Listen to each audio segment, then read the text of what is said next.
I am your host, Alex Jones. Let me just list to you some of the videos we're going to be playing, some of the reports we're going to be covering today, some of the information we're going to be breaking down. U.S. planning troop buildup in Gulf after exit from Iraq. I was told, as you know, 2 weeks ago by multiple military sources, some of them that came on air, CIA, you name it, that Israel has gotten the green light to hit Iran. And they are looking to do it just in the next few weeks. That was a few weeks ago. That within 2 weeks, the window was opening. That doesn't mean that we can't speak out against this and stop it. That was also, that point was also made 2 weeks ago. And here is the New York Times saying that the troops are being moved out of Iraq into Kuwait and other areas with an eye on the threat of a belligerent Iran. That's a quote. That's the New York Times yesterday. Here's another one from Friday. The Washington Times. Israeli prisoner swap may be prelude to attack on Iran. And they quote Haaretz newspaper. They quote Jerusalem Post military correspondents.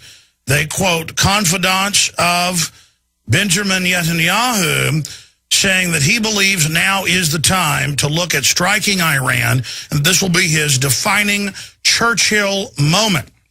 Don't forget that in 2007, Israel hit a clandestine nuclear reactor in Syria. So, I mean, here's the New York Times saying they're getting ready for it. Here's the Washington Times saying it. I've got several other articles we're going to be going over on this front. And whether you're for this war or against it, the United States is probably going to get sucked into it.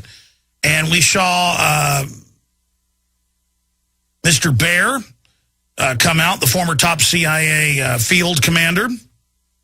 Robert Baer came out 2 weeks ago and said they're greenlighting the attack. You saw Ray McGovern come on this show, former top advisor to Ronald Reagan and George Bush Sr., top CIA analyst, morning briefer to the presidents, saying, yes, the green light's been given. Never before has he said that on the show. You saw the Have the Bin Laden group, what Shearer, come out and say the green light's been given to hit Iran and it's a horrible idea. And will actually keep the hardline regime in power right as their people are on the verge of over 70% of the Persians do not like their government. That's on record. So why bomb their government, then entrenching them more? And it was all these other experts about a day after I came out and said, my military sources are saying this. And that's why they launched that whole story about the guy down in Corpus Christi, Texas, who was a used car salesman hanging out with the Iranian secret police. And they were going to bomb the Saudi Arabian ambassador in D.C. and kill him and all this other garbage. And it came out within days. Hundreds of analysts, including former Bush administration expert on Persia, and that's Iran for folks that don't know. They came out and said this is total baloney, and it turned out it was completely made up, and it was the Iranian opposition group funded here in the U.S. that was out there manipulating people and involved with elements of the Mexican mafia in all of this. It was a complete made-up fake sting where there's nothing to sting. But it was blamed on Iran, and we heard, we've got to hit Iran. And Congressman King said, we've got to hit them. So the green light is on, but it has dimmed because just like 4 years ago, Admiral Fox Fallon, the head of CENTCOM, it later came out, even in Esquire, was ordered to hit Iran. And he said, I'm not doing it. And then basically was forced to resign. And right at that time, Ray McGovern came on our show, and he still claims it was just a good guess. Yeah, right.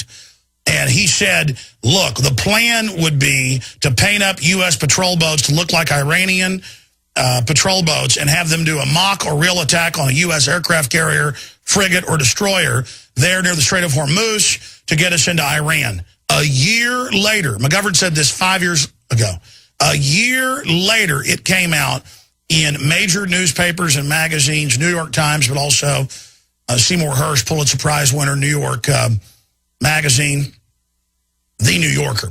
It was in The New Yorker came out and said that plan had actually been green-lighted by Cheney, and they'd already painted the boats up, but then Bush killed it. So, and then Cheney just wrote a book saying he wanted to hit Iran and got stopped. So when you understand the duplicity and how they get us into wars, we would have already been in this war with Iran if the head of CENTCOM hadn't said, Admiral Fallon said, no, I'm not doing this. And so we're very close to an Iran strike. Now, when I've had other people on, they've said not 2 weeks, Alex. They've said it could be a couple months, but they're not going to want to hit once the main winter has begun. Regardless, I just read to you the New York Times. I just read to you the Washington Times. I got a stack of others we're going to get to. The stars are aligning for an Iran attack. And then on top of it, ladies and gentlemen, I have family who's been deployed to Kuwait. I have other sources. Once I learned that information, the family always doesn't make a secret of where they're going or what they're doing. Just innumerable tours in combat zones. Innumerable. I mean, people think 7 tours is a lot. Try 15 or something. I mean, it's ridiculous. And they would not say, and got a little grumpy about even being asked. And then I was talking Tuesday, flying in. The Austin Police Department can verify this if they want the fellow's name. I was flying into the Austin airport from shooting another season of a couple episodes of Jesse Ventura's show, Conspiracy Theory. I was flying back in from Vegas where we were out there at some rocket bases and stuff, and I was up in the front row right next to this Air Force officer, and he was flying back with the flag and the body onto the plane of the Southwest Airlines flight of his dead friend who died in an improvised explosives device attack in Iraq a few weeks before. And I was talking to him, and I brought all this up, and he said, well, you absolutely know what you're talking about. Israel's going to hit them, and we're going to back them. And again, he knew. I told him I was a radio host and everything. He said, it's no secret. He said, you know, and by the way, well, then we land. The reason I say police know about it, they have water cannons spraying the plane. They had all these police cars and motorcycles, and we all got off, you know, to respect the person as they were the dead veteran as they were brought off in their flag draped coffin and everything else. And in fact, I meant to look that up. A Fort Hood burial Wednesday of soldier killed by IED, Air Force MP. Killed in an IED attack in Iraq. I wanted to actually get the guy's name. The fella told me on the plane in the 2.5-hour flight, but obviously I wasn't sitting there taking notes. My point is, I've talked off record to 6 different military officers now. I've talked on record to all these high-powered people. You've seen all the other folks on the news saying this is moving into the green light. And they would have already probably hit Iran, is the word I had. Steve Pachinik, former Black Ops commander for the State Department and directed CIA and Pentagon Special Forces operations. Overthrows of governments. Type Steve Pachinik in. You'll see him overthrowing major governments, one after the other. He came on and said, yes, they've green-lighted an attack on Iran. But it's because that hoax that used car salesman was going to wreak all this havoc and kill the Saudi ambassador, because that hoax got exposed as a hoax. Now the system's sitting there cooking up the next hoax. But Israel, I mean, I just read to you what Netanyahu's telling people, that he's intending to go ahead and hit Iran. And it won't be like when they hit Syria and blew up one primitive secret research laboratory. I mean, Iran has got this thing, you know, these things dug in more than a tick on a hound dog.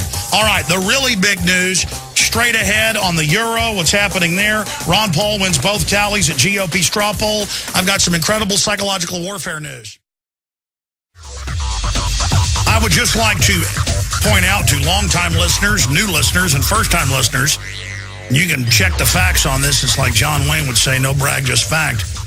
This is the #1 alternative radio/internet system in the world. #1 in alternative films. #1 in every category. #1. And growing exponentially. Quite a responsibility. And it's important that I remember that myself from time to time and go back over some of the basics for all the new listeners that are tuning in. And we also need to open the phones up today. We'll do that coming up in the next segment. I'll give the number out. Then we'll start getting to your calls before this hour has ended. I want to warn you, I tend to follow the classic talk radio model in some respects, but not in many others. Like, I tend to not at the start of the show hype up everything that's coming up. In fact, I tend to do the opposite. I tend to just mention a few stories that are important and then build. Because I get ready for the show, and then the first story I launch into, I have a tendency to spend most of the time on that and then not get to the others. But in the interest of actually just letting you know some of the stuff here in front of me that I will try to get back into and break down with more detail, ATF Gunwalker update, Eric Holder to testify on Fast and Furious, CBS News. Also, we aired clips from C-SPAN earlier in the week where Miss Napolitano, the head of Homeland Security, admitted 2 years ago they were running this program, and then later testified before Congress that she hadn't, and we just went and got the videos and pointed it out. In fact, the video's online. Just type in Janet Napolitano caught in perjury on Fast and Furious. And we did that as a radio report earlier in the week and a InfoWars Nightly News. And it's right there, 100%. As I told you a year ago, we caught them in the press conferences. We knew they were going to blame the Second Amendment for the stuff in Mexico years ago because they were having the press conferences. And I had sources that they were shipping the guns into Mexico, like Celi Castile and others, DEA agent. And now it's all there. And I told you Bush was involved. And what did Issa come out a week ago and say? Bush is involved. This goes back to Bush. Of course it does. It goes back to Iran-Contra. It goes back to coffins flying back from Vietnam full of heroin. The big banks run America. They don't care about our sovereignty. They use our military. They use our entire system. They made drugs illegal so they could jack up the prices of them and arrest their competition. Wake up. Wake up. In fact, we may have new listeners who won't believe it. Just type in Issa, Bush involved in gun running scandal. Just and show them Fox News and AP. Show them by that. If you hear me talk and you're a radio listener, just put it into a search engine, what I say. Or if you're watching at prisonplanet.tv, you can see us show it to you. Here's another one from Associated Press. House panel may subpoena White House documents. Well, we already have Operation Gunrunner and FF, Fast and Furious, in their press conferences in 2009 and 2010. I mean, Holder came down to South Texas and gave multiple speeches in Brownsville, and then he went over to El Paso in the middle of 2009, blaming the Second Amendment for our problems and mentioning Project Gunrunner as his proof to try to ban semi-automatics in America. And then he gets up there and says he knows nothing about it when he's giving stinking press conferences, and we got the stinking video. We got the stinking video of Napolitano. Why won't Issa hammer them? They should all be arrested right now because it'll bring up Bush. There it is. Issa acknowledges gun probes similar. Not identical to Fast and Furious under Bush. Yeah, it wasn't called that. But the Sinaloa documents came out in federal court. They're allowed to bring cocaine in. The U.S. government ships in the weapons directly to them. And what source is that out of? Because I don't, in that browser, it doesn't show me. Is that CBS or is that Fox? Back it all the way out so I can see the header. It's Fox?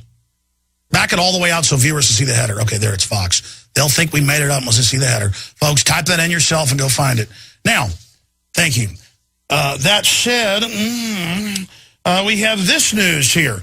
You've heard all these Democratic senators call for the return of the Fairness Doctrine to restrict free speech on talk radio, and the FCC has said if they do expand it, it would be into the internet.